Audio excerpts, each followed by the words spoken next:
Muitas vezes a gente acha que conhecendo um setor e sabendo como é que ele opera, a gente vai entender como é que as ações vão se comportar em determinadas empresas. Mas hoje eu trouxe aqui dois exemplos de empresas do mesmo setor que abriram capital na mesma época, mas que nesse ano uma está voando enquanto a outra afunda e já perdeu mais de metade do valor das suas ações. E a gente vai explicar tudo nesse episódio do Ligando os Pontos.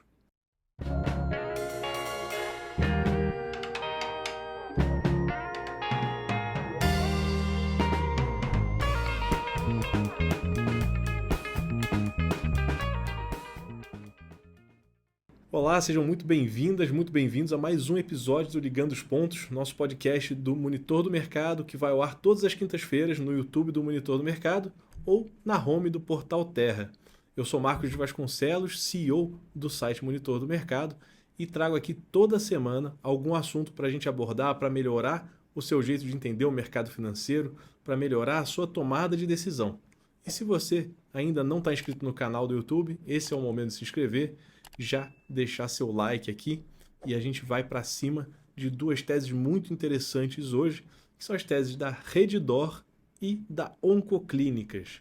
Uma grande rede de hospitais, outra uma grande rede de clínicas de tratamento de câncer, mas que estão indo por caminhos muito diversos desde que abriram o capital na bolsa.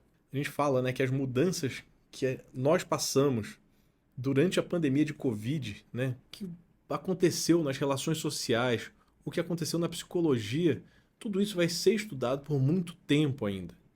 Mas no caso das empresas, a gente não pode ficar remoendo esse passado, por mais que seja um passado recente, por mais que tenha criado fissuras tremendas na nossa sociedade, a gente não pode ficar revisitando isso na tomada de decisão, na perspectiva da empresa. E é por isso que hoje em dia, a cada divulgação de balanço trimestral que a gente vê das empresas da Bolsa, sempre tem a comemoração quando uma empresa atinge os níveis pré-pandêmicos que a gente fala.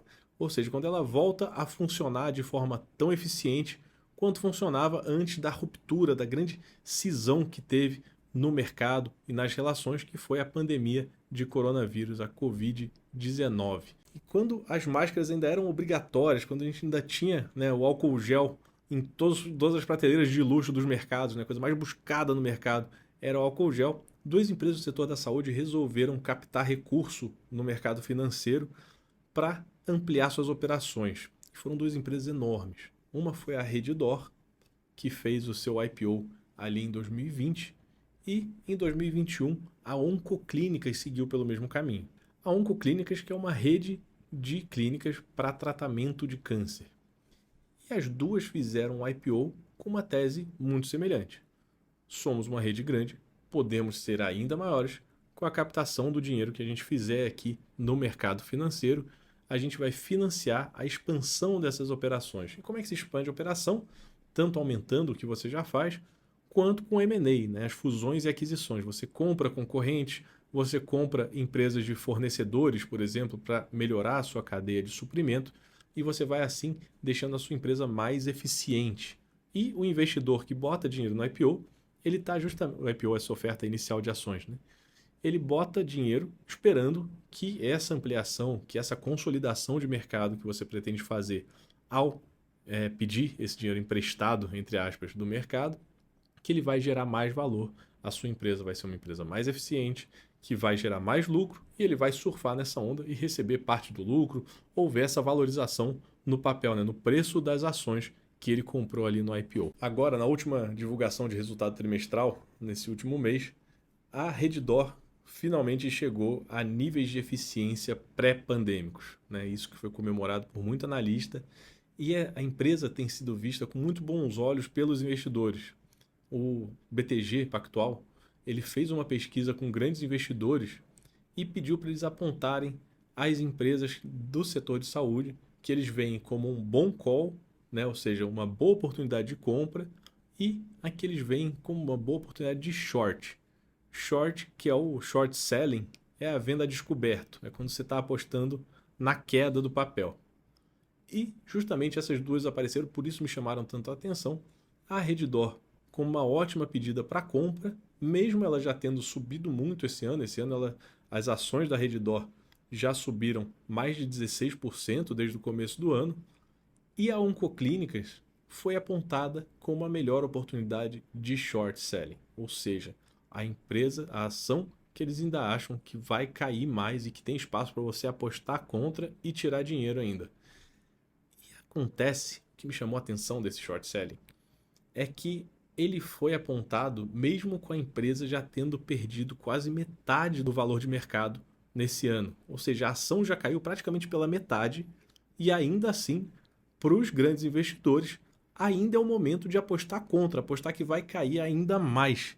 E as duas fizeram IPO na mesma época. As duas têm uma tese parecida de expansão, de setor da saúde.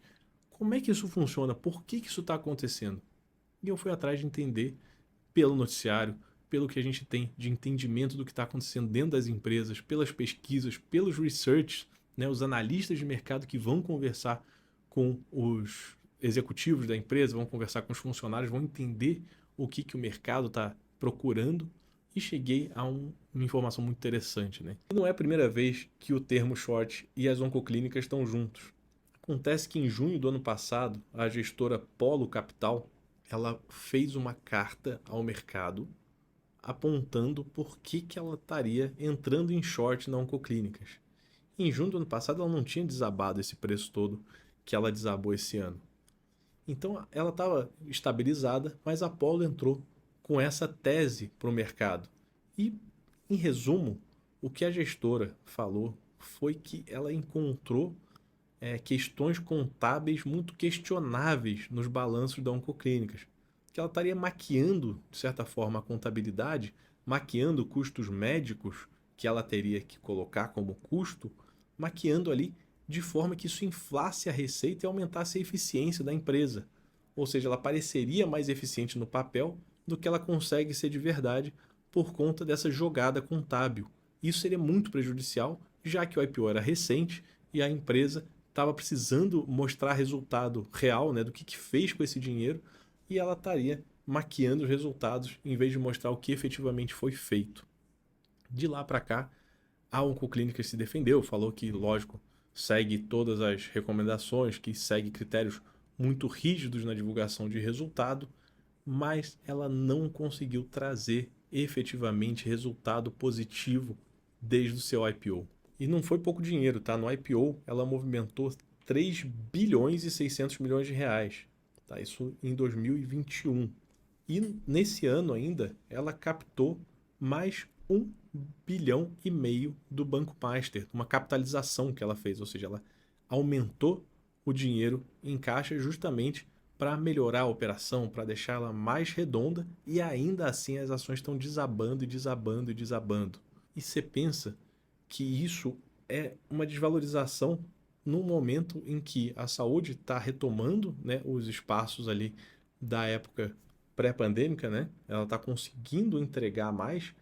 O setor continua crescendo, obviamente a nossa necessidade do setor da saúde continua aumentando, a população continua envelhecendo, os planos de saúde continuam sendo um item de primeira necessidade. E isso chegou a ponto da Oncoclínicas, né, depois de tanta desvalorização, anunciar num encontro com gestores que ela estaria pronta para fazer desinvestimento de ativos não essenciais, ou seja, começar a vender coisa que não seja do core business, prédios, maquinário, empresas que não sejam empresas do core business dela.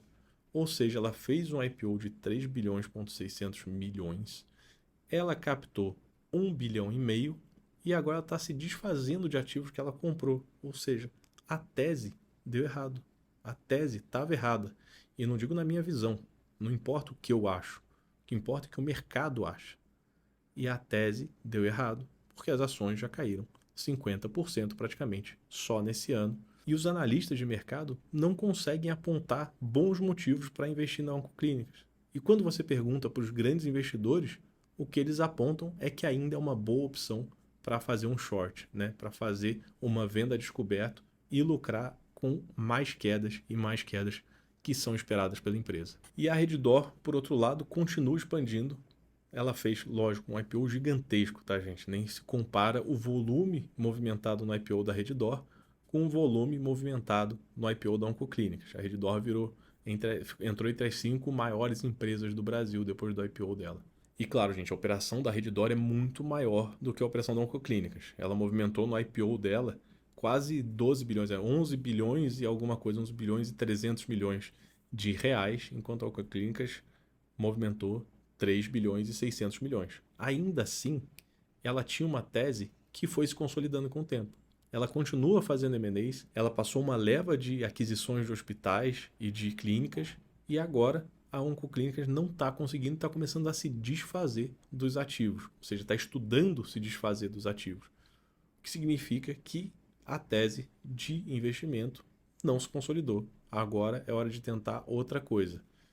A tese que foi vendida para os investidores no IPO agora mudou e o jogo vai ser diferente daqui para frente. E por que falar dessas duas empresas, né? Eu acho que o contraste entre elas duas, né, entre a situação das duas, que são empresas da área da saúde, são empresas que têm muita questão de real estate, né, de comprar prédio, vender prédio para construir clínica, construir hospital. Elas têm problemas muito parecidos para serem resolvidos, têm demandas muito semelhantes na sociedade, mas as teses foram por caminhos diferentes. E eu queria chamar a atenção para isso, que não basta você entender que é uma empresa que está na área da saúde, não basta você entender que é uma empresa de hospitais ou de clínicas.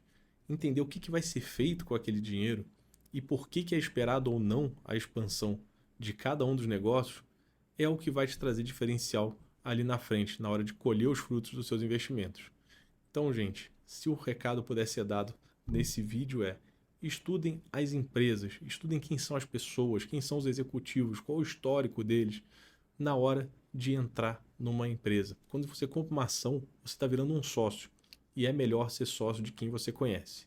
A gente tem no Monitor do Mercado, obviamente, notícias, cobertura direta de mercado financeiro, que você quiser saber das empresas, pode escrever aqui no comentário, pode trazer para a gente por e-mail, né, para o redação@monitordomercado.com.br, que vai ser um prazer para a gente ir atrás das informações e tentar te ajudar a tomar as melhores decisões na hora de investir. Se você não está inscrito no canal, acho que agora, no fim do vídeo, é o momento que você vai deixar o seu like e se inscrever aqui para acompanhar os próximos, que eu tenho certeza que no fim desse vídeo você trouxe algum insight para a sua vida financeira, para os seus investimentos, e eu espero que a gente se encontre na semana que vem aqui.